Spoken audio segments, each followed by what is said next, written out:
Okay, this is Christophe Clugston, the Power Linguist. This is a language and linguistics video, and I need to preface this all the time to remind those people that on my language and linguistics videos, you must, if you want to comment, use your real name and have a real photo.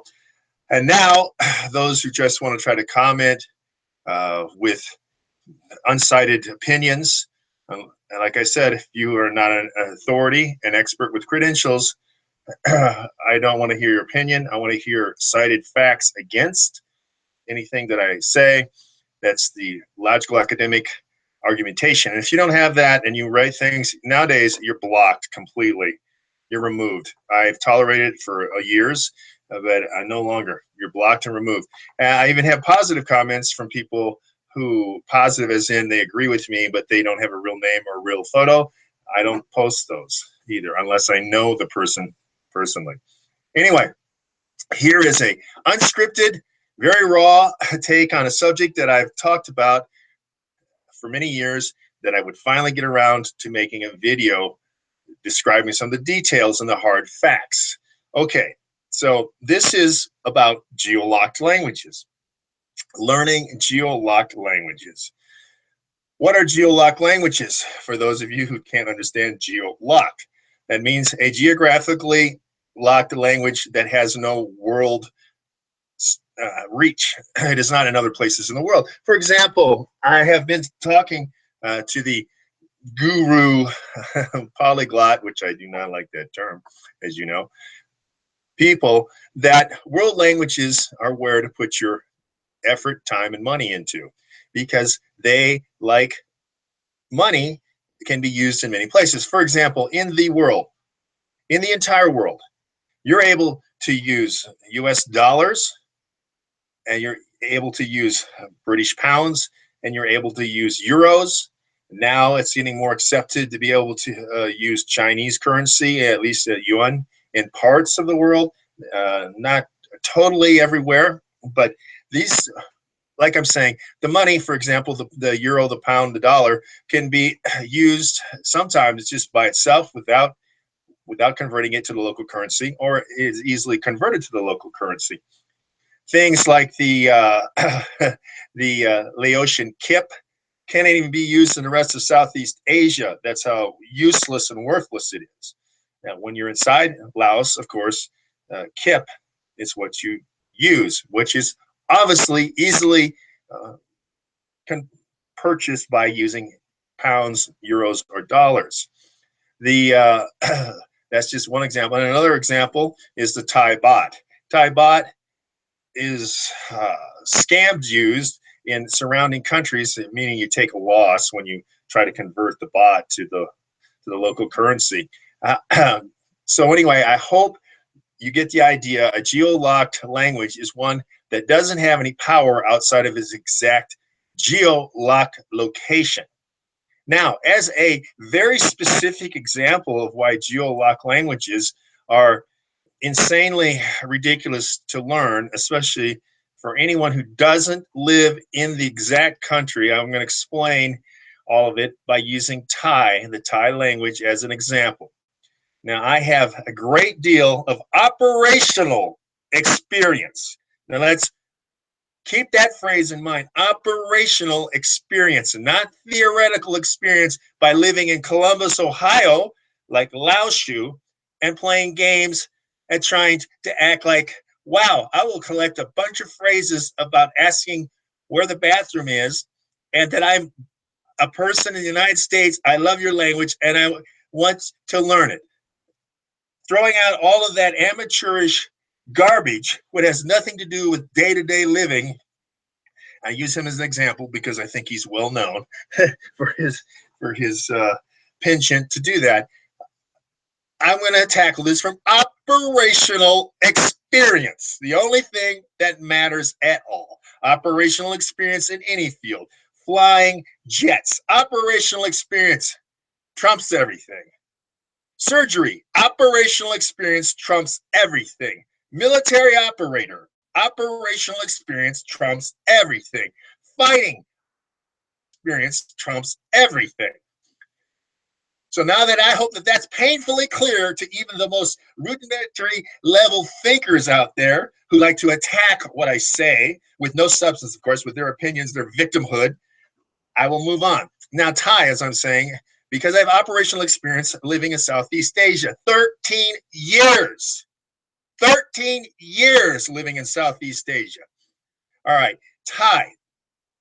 Thai is a relatively difficult language for people with a L1 of English, number one, or any L1 in the Europe. Any non-tonal language, it's difficult. Because, let's get into the linguistics. Number one, it's an isolating language, whereas English is a agglutinating language, and some of the other, and the languages in Europe, many of them are fusional, inflectional languages, such as all of them almost, Romanian, Spanish, Portuguese, French, those all are.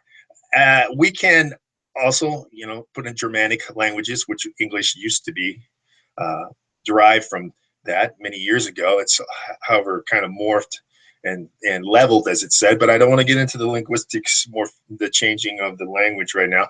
But Thai is a difficult language because it uses tones, and it's very difficult for people who've grown up used to certain phonotactics, meaning that's the syllable shape that's allowed in each language, by differentiating words based off of their structure, their phonotactic structure, instead of their tone structure.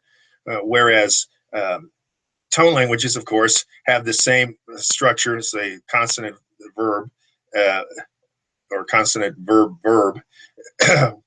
structure, where they are only differentiated semantically by the sound. So you not only have to remember the structure, you have to remember the tone, the sound, the level of where it is. It's a relative pitch because there's not an absolute pitch, meaning that because everyone's pitch levels are different, just like in singing. But so this makes it difficult.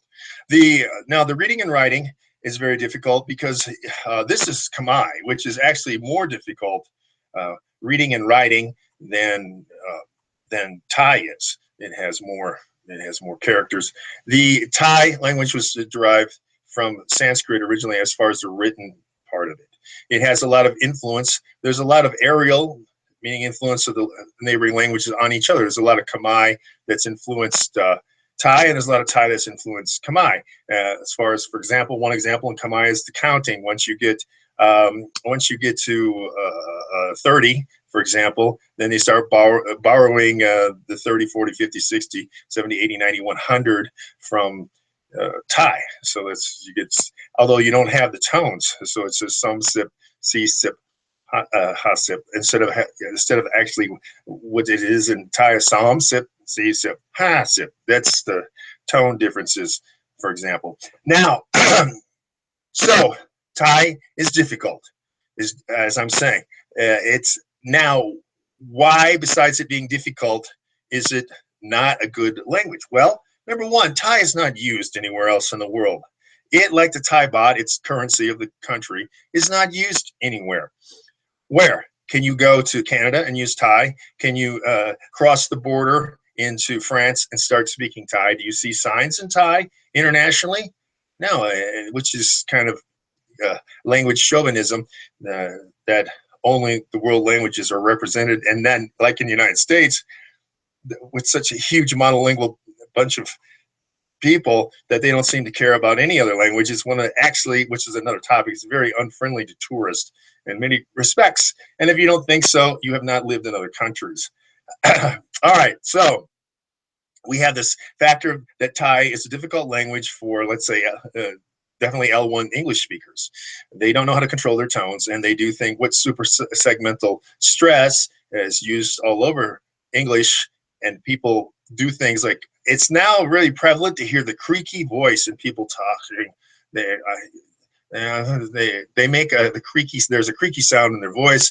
I don't know, it's become a fad, so it's influenced a lot of people. And there's always a pitch bend. People like to draw the things out, and for emphasis, which would change the word. I've changed the tone. I've changed it, just stress, duration, all of those things, and have semantic input for English, uh, but in a different way that other languages use specific particles or they use a specific structure. Not getting into all that, but what I'm saying is English speakers have a very hard time with Thai. It's not the only language. Now, there are many people who are trying to make a living selling Thai language learning to people who live in another country or who go to Thailand for a visit. Now, I will tell you some hardcore facts that tourists don't know. Those with zero operational experience have no clue about. All right, Thailand. Thailand not only has a hard language that is difficult for English speaker to learn, and the writing system uh, makes reading very difficult because there are no spaces in between the words. Many languages do that. There's no spaces, so you have to really know what word you're looking at before you can decipher it, basically. And then for the writing, there are many characters that can make the same sound, so you're unsure of which way to write it. It's a lot of effort. Now, where I'm getting to with Thailand, foreigners, because it's such a protectionist government, among other things, they do not allow foreigners to compete against Thais in anything other than restaurants, where they have to have 4 employees for every foreigner. Imagine if we did that to Thais in the West. Oh, you want to come here? Well, your family can't work here.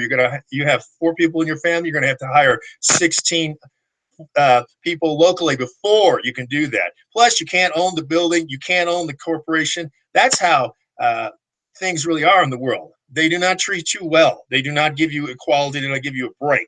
We have a lot of people with Stockholm syndrome, sycophants, that when they live in Thailand, which kind of ignore that. So number one, you cannot sell directly to Thais. You cannot compete in many businesses. You cannot be in agriculture. You can't openly sell. You can't be an architect. You can't be you can't do many jobs because they think it's taking away from native Thais, meaning they can't compete in a free market. That's definitely what it means, but which is not happening in the West. And for Thais to learn English is a moneymaker because that means that is the international language basically for tourism, uh, especially in Southeast Asia. People who use the word Asia, I'm just going to throw this out there again. I'm sick and tired of it. It's a synecdoche error. There are 50 countries in Asia. When people say it's an Asian, they mean Oriental. They need to look up semantic differences between Occidental and Oriental. When you say Asian, you're about as stupid as a person calling a wolf a mammal. Okay? Yes, they're a mammal. The majority of the world's population is in Asia. It's like saying I'm an earthling. Yeah, but more specifically, you're an earthling from where? All right. So I'm just getting that out there because all of these things add in to the entire misconception of why learning Thai would be something to do. Now, so when Thais learn English and their scores are very low, actually the lowest in the region, I think that they're number 2 in their ability to use language behind Uzbekistan, is that they get monetary reward. They get also movies, music, media. There's so much in English. It makes it very easy for them to get input and practice with English. Plus, there's all the tourism. So when they can speak English, they can make money because the tourists who come to Thailand don't know Thai, and they're not going to learn Thai. Some try, but they're not going to be able to hold any sort of conversation that involves complex directions or do medical or any of that sort of thing. They need someone who's going to interpret for them. So Thais make money doing that because not every Thai speaks English, and they don't speak English well. It's another that you English monolinguals got to get that out of your head. The world does not speak English and then plays a game of speaking another language. No, they have their own L1. So anyway, let's get on with this because it's very important to cover these. So in Thailand, you have a hard language for English speakers to learn. You have a writing system, that a reading system that's insanely difficult, and you cannot openly use the language to make money. You cannot make money by speaking Thai. You, however, can just spend money. You can spend money by going to classes, using your money to buy Thai lessons. You can take tutoring, paying to learn the language, paying to speak to somebody. And when I use Thai, because now I'm just at an operational level, I will get into why I only care about an operational level anymore in a minute. But when I pay for going to 7-Eleven, restaurants, going to repair a motorcycle, um, any of these things, rent, all of that stuff, I'm paying them to speak in Thai. I am paying them every time I use Thai. It's a screwed system. Do you know what I'm saying? It's a screwed system. And this, why is that? Because I am paid to learn the language. Now I'm paying you anytime I speak. And that gets into this point. Thais don't want to know you. Oh, it's going to get into this. Oh, it's you. No, the hell it isn't. 13 years, all the expats I've known, Thai males don't want to know foreign males. Thai females want to know you if they think that there's something to gain from you, socioeconomically, status-wise.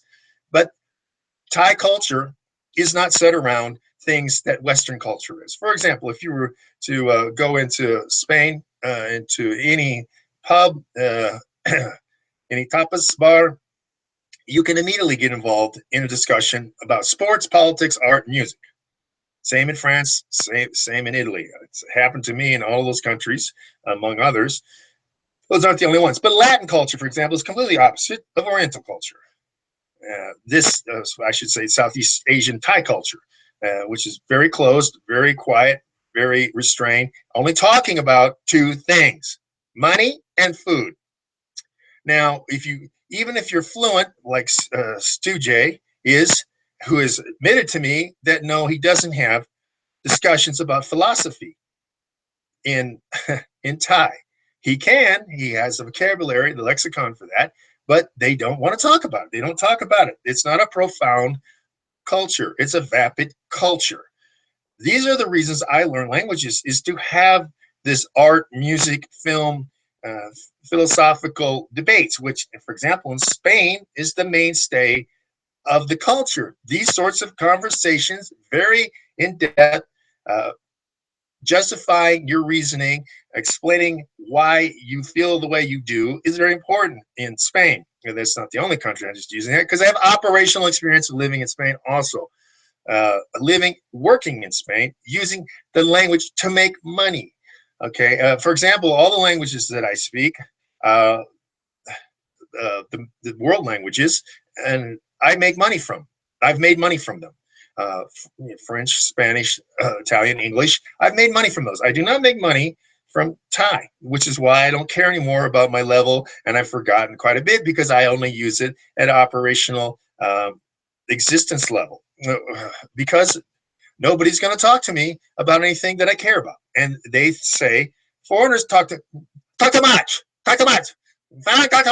And they say that. It's like we have things to discuss. That's the basis of our culture. It's probably why we have a space program 50 years ago, and also why we formulated such disciplines as logic, why our medicine evolved, because we do that. We have a healthy, argumentative discussion of supporting your viewpoints, which goes into even more of the culture, because they cannot handle. They're infantile. The word in English is infantile. The Freudian term, it's infantile. What they use is face. Face equals infantile behavior in the West. So they cannot handle being corrected or feedback. They can't handle it.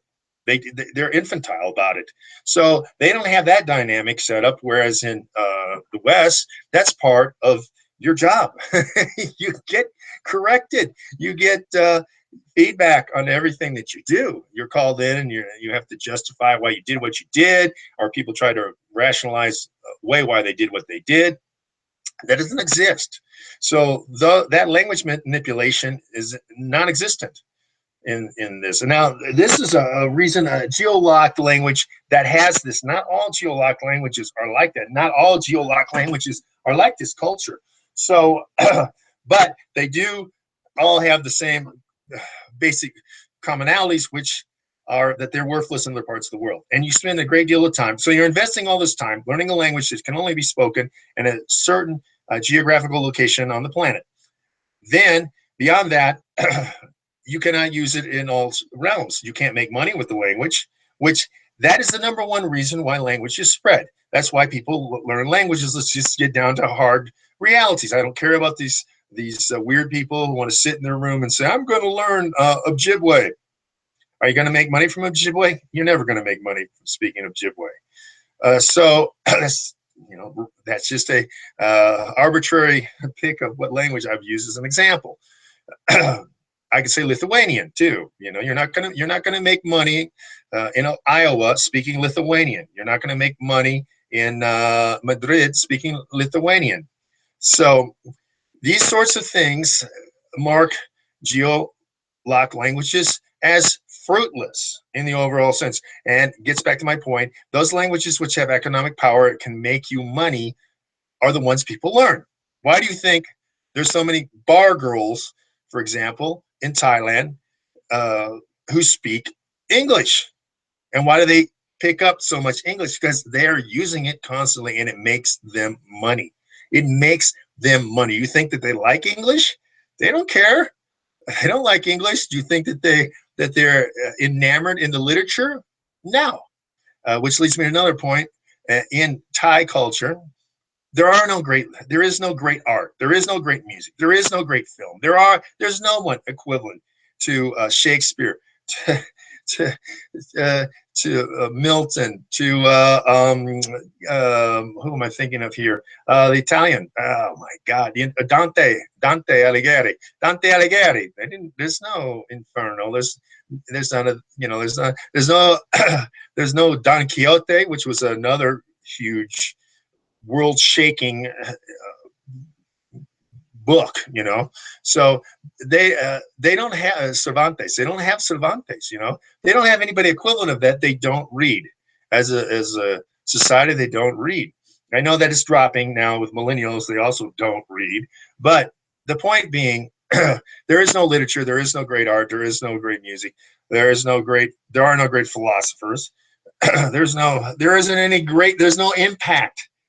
People living in Saskatchewan, Canada, are not following anything in Thailand. Well, people in Thailand are definitely following music trends, clothing trends from things that happen in Canada, because Canada is just part of a larger North American vibe, as it were. So you got all this going on that people with non-operational experience don't understand. They go there as tourists. Now, a tourist knows jack shit about the culture. It's like someone going to the zoo. I've used this analogy many times. I'm going to drive it home until you just say it in your sleep. You can go to the zoo. You don't know anything about the animals of the zoo. You saw them in an artificial constraint for a very short period of time. You didn't live with them. Very few of us are capable of living in the game preserve. And when you live in the game preserve, then you know how the animals react to certain situations. You know what they do. You see them 24 hours a day, and you know what their proclivities are for basically their lifestyle. You know if they're nocturnal or diurnal. You know what type of hunter they are. You know if they can be trusted or not. Those sorts of things. So when you go as a tourist and you're paying everyone, they're all basically your employee, and you think, wow, those people are so friendly. No, they're making money. Tell me when you make money from them. You tell me how friendly they are if you try to make money from them. You tell me when they paid you for something. You tell me, okay? Because you're not going to be able to, because it's never going to happen. Okay, number one. Number two, on that aspect about knowing the culture, unless you live in it, unless you're an expat and you have no buffer zone, because there's levels of being an expat. Those people go there, for example, missionaries or people who are paid in big government jobs, or the rare multinational corporation that pays a huge amount of money, where they on swine accounts, executive accounts and stuff. They are able to insulate themselves from the actual culture. They really don't interact with the normal people. Because for example, I was in Thailand because of the fight, the fighting Muay Thai, which I did 20 times in Thailand and once on national TV in Thailand.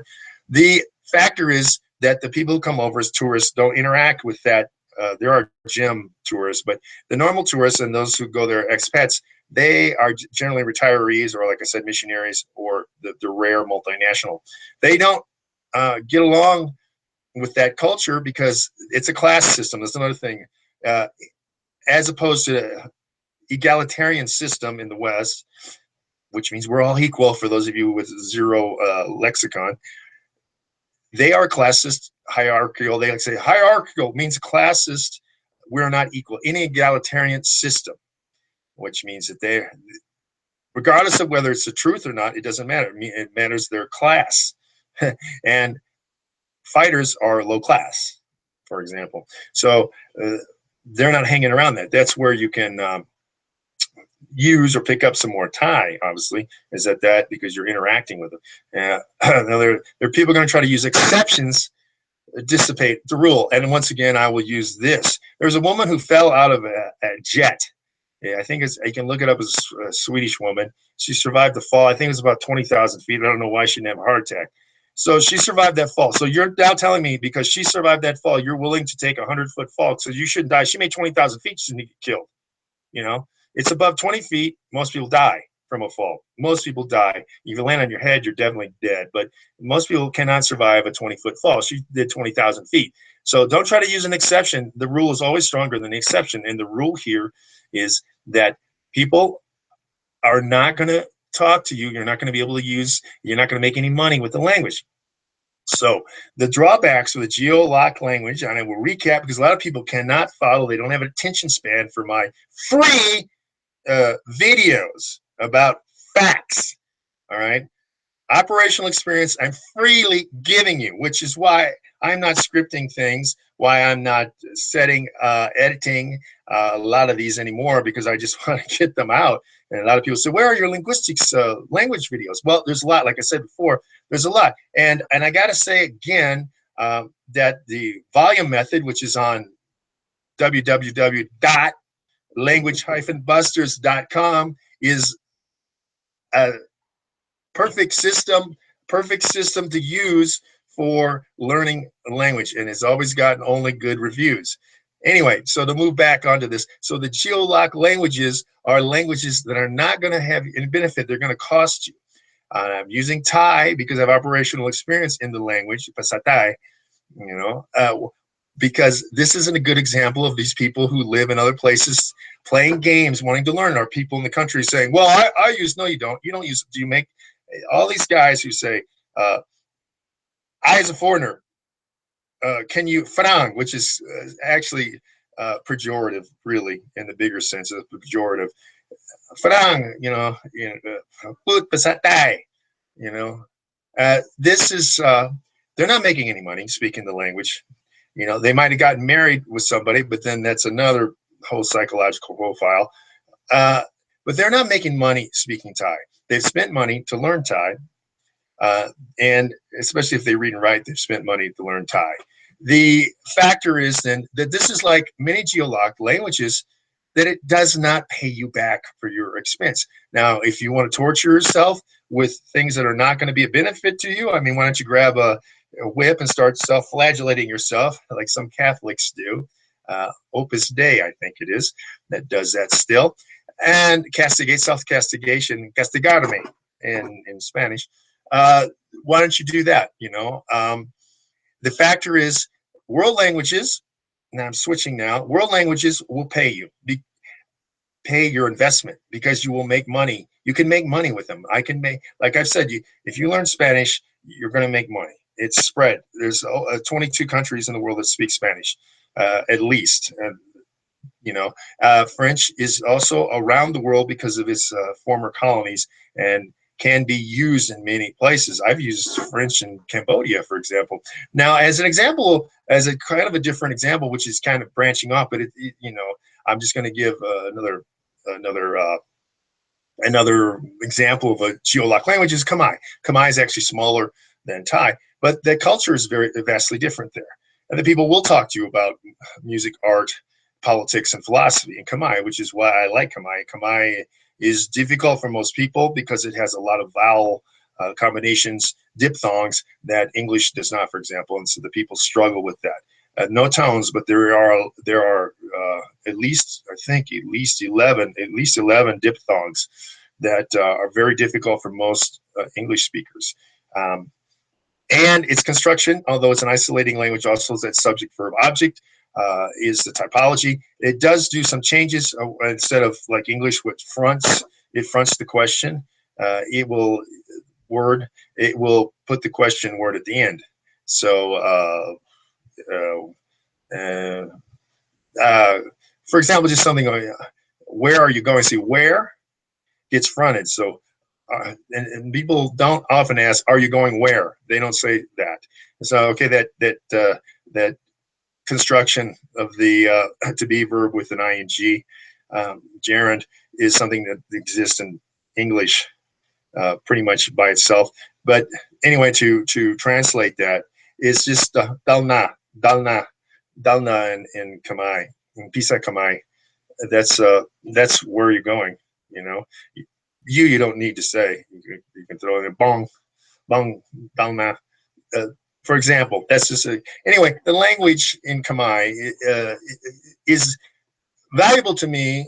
Yes, I spent money to learn, but I can speak it with people, and they want to speak it with you, and they're very.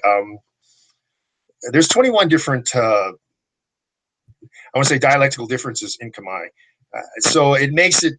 If you, although Phnom Penh is not the standard, it has become the standard, and people understand that dialect around the country, as opposed to Siem Reap, which is very difficult, very strange.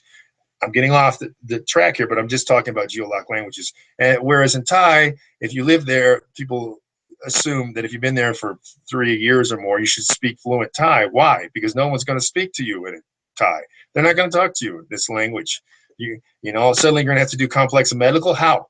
I'm going to spend $3,000 studying medical terms, paying a tutor for the chance that I'll have to use complex medical terms and procedures at the hospital. It just doesn't make any sense, you know?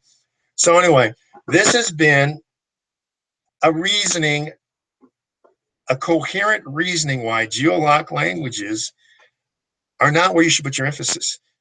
Those people that never travel, that never go anywhere and live in monolingual communities, and I mean real communities, not the fake cyber communities, real communities where you see people, interact with them, have to rely on them, you know them by face and name, you've seen them, you meet them in person. That's a community.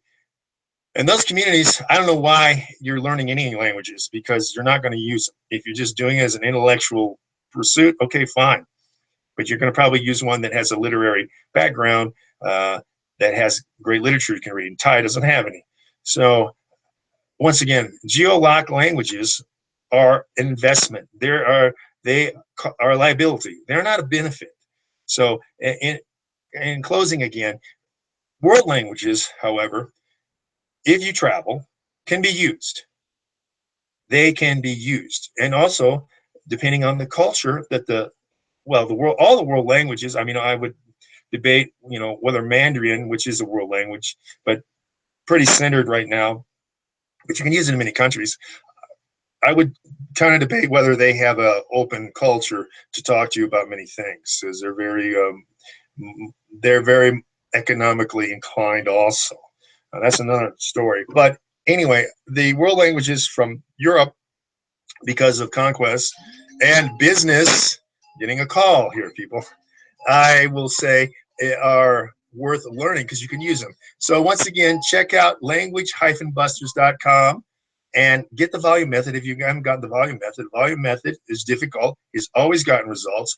There's not been one negative review of it. It's made people better. It is not easy. I got to keep saying that. It's not easy. And some people say, thank you for telling me it's not easy, because it's not, but I'm getting results. So this has been Christophe Clugston, the Power Linguist, angering a bunch of you linguophiles who have no operational experience in a language, and probably the small portion of expats who are Stockholm Syndrome sycophants. Anyway, until next time, I'll talk to you, and this is the Power Linguist, crushing it all.